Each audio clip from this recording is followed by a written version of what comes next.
Naku po, mga kababayan. Breaking na breaking news ito.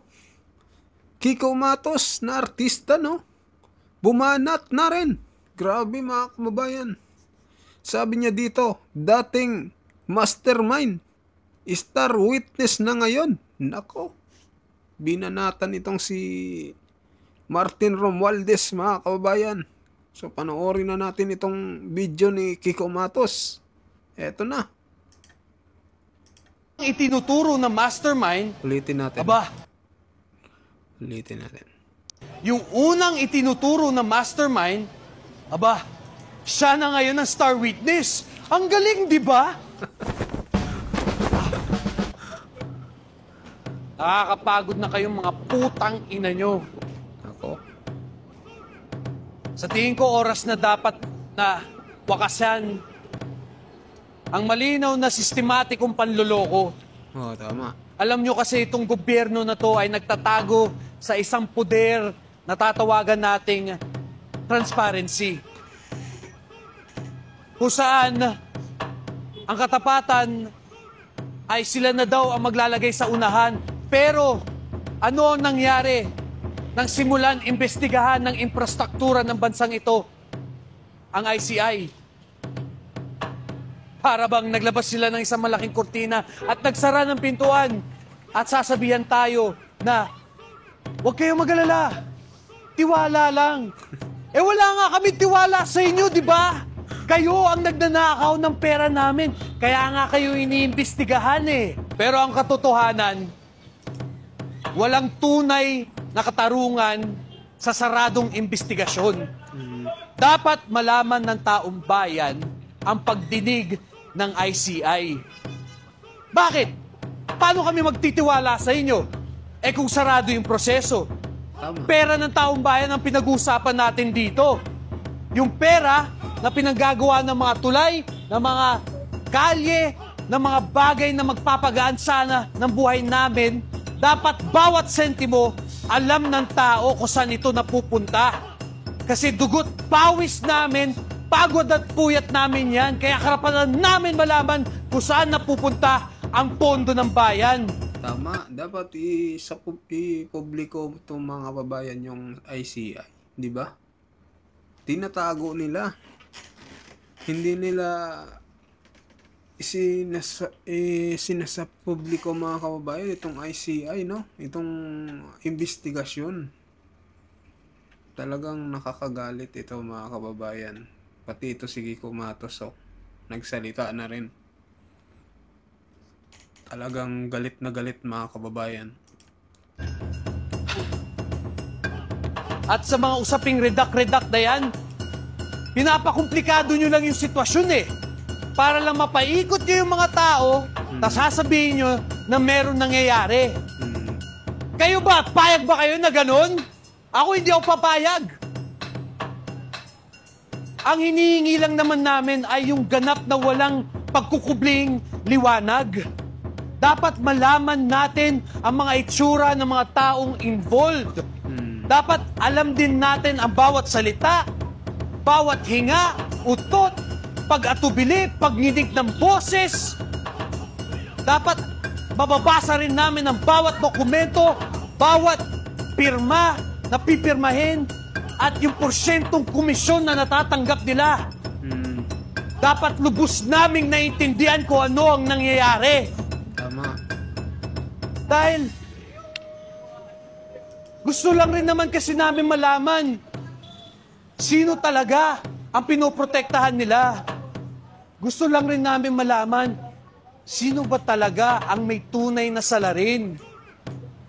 Pero kung itatago nyo yung proseso, tapos bakit para bang lagi nyong pinapahaba yung kwento, tapos pag meron na tayong tutumbukin, biglang ililihis nyo yung kwento. Tama, mga kababayan, di ba? Nalilihis mga kababayan. Ganun ang mangyayari.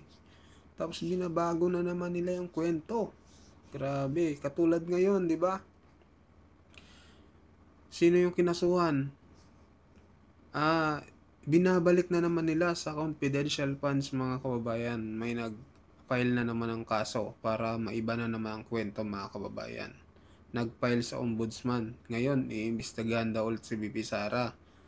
Tapos si Chavit Singson na nagsasalita ng ng against dito sa government, kinasuhan din. Grabe, 'di ba mga kababayan?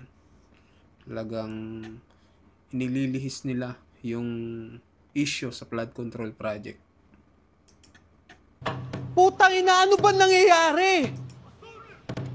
Dahil kung wala naman talaga kayong tinatago, bakit kayo natatakot sa amin? Bakit ayaw nyo malaman ng taong bayan kung ano ang nangyayaring pagdinig sa ICI? Kasi kung wala naman kayong tinatago, dapat hindi rin kayo matakot, di ba? At saka, hindi lang naman ako ang nangihingi o nananawagan. Pati na rin ng mga simbahan ay nananawagan katulad ng CBCP, Iglesia ni Cristo, at saka ang mga malalaking mamamahayag katulad ng mga ulat ng ABS-CBN. Lahat nananawagan na i-livestream ang proseso at gawing hybrid para malaman na lahat ng tao ang katotohanan. Tapos pagtatanungin mo sila, bakit kailangan isarado? Sasabihin nila, para mabilis. Putang ina! Yan nga yung pinakamabagal na paraan para makuha ang katotohanan. At higit sa lahat, hindi ba kami ang mga boss nyo? Mga public servants kayo, di ba? Bakit parang hindi nyo kami pinapakinggan? Bakit parang kayo lagi ang nasusunod? Ano ba tingin nyo sa amin, mga uto-uto? Yan na lang ba ang tingin nyo sa amin, mga uto-uto? Mga asong sunod-sunuran sa mga pakulong ninyo? Teka, baka nakakalimutan ninyo, mga empleyado namin kayo. Kami ang nagpapasweldo sa inyo. Tumataba ang mga anak ninyo dahil sa amin. Kaya karapatan namin malaman kung saan napupunta ang pondo ng bayan. Galit na galit na sige ko. Tapos, sasabihin pa nila,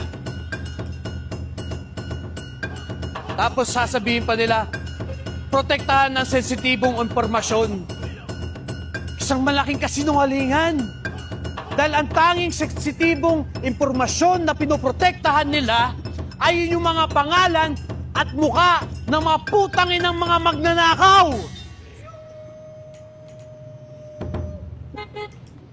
Ano sa tingin mo? Tama ba ito o hindi? Siguro for me lang na since na-open naman yung flood control na issue, mas okay nang i-broadcast nila kung ano yung nangyayari para maging aware din yung ibang tao, especially yung ibang department na ibang maaring meron din ganong issue. Actually, hindi po ako sangayon sa mga private investigations kasi hindi po natin alam kung ano nangyayari and wala pong transparency. Kasi ang kailangan po ng mga Pilipino ngayon, transparency kasi nawala na po tayo ng transparency sa flood control project eh. So, kung tatanggalin pa po natin yung transparency through private investigations, edi parang tinatraidor po natin ulit yung mga Pilipino. So, hindi po ako agree doon.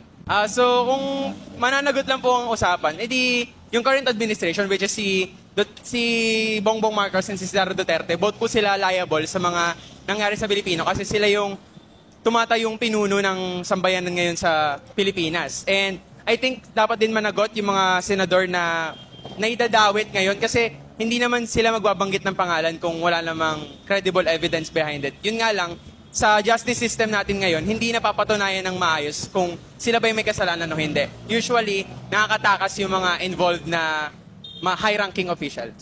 Hindi po. Dapat po kasi malaman din po ng taong bayan yung nangyayari po. Hindi po siya pwedeng maging private para sa akin. Hindi. Bakit? Kasi dapat open sila sa atin eh. Kasi isa sila sa sa part ng government. So dapat open sila sa atin at hindi yung sa kanila lang yung kumbaga hindi nila sinisikret sa atin yan. Bakit? Mahirap yan bowling kasi sa Pinas, daling bayaran. Baga, hindi lahat okay. Baga, kung gagawin ng privado, di nasa paano magiging aware yung mga tao? Kaya nga balita, dapat alam ng mga tao. Kung ipa-private, pwede kasing mabaliktad di natin alam yung pwedeng mangyari. Mas maganda kung investigasyon, pakita sa tao para sa transparency kasi buwis ng tao yun. Dapat alam ng mga tao kung saan napupunta yung pera nila. Kaya dapat transparent, kita. Dapat i-public data. Ang Kiko Patrol ay walang kulay na kinikilingan. Para po kami sa kahit kanino na may magandang hangarin sa bayan. Kahit anong kulay ka pa. Para sa Pilipino, para sa Pilipinas, Kiko Patrol, ano? So ayun mga kababayan, anong komento nyo dito sa pahayag ni Kiko Matos, no? Sa kanyang inilabas na saloobin dito nga patungkol sa investigasyon ng ICI na dapat nga itong i-public, huwag i-private mga kababayan. Kayo, ano opinion nyo dito? Payag ba kayo na i-private dito or i-public? So mag-comment kayo mga kababayan, mag-like din kayo sa ating video at pa-subscribe na din pa sa mga bagong pasok. Maraming salamat po.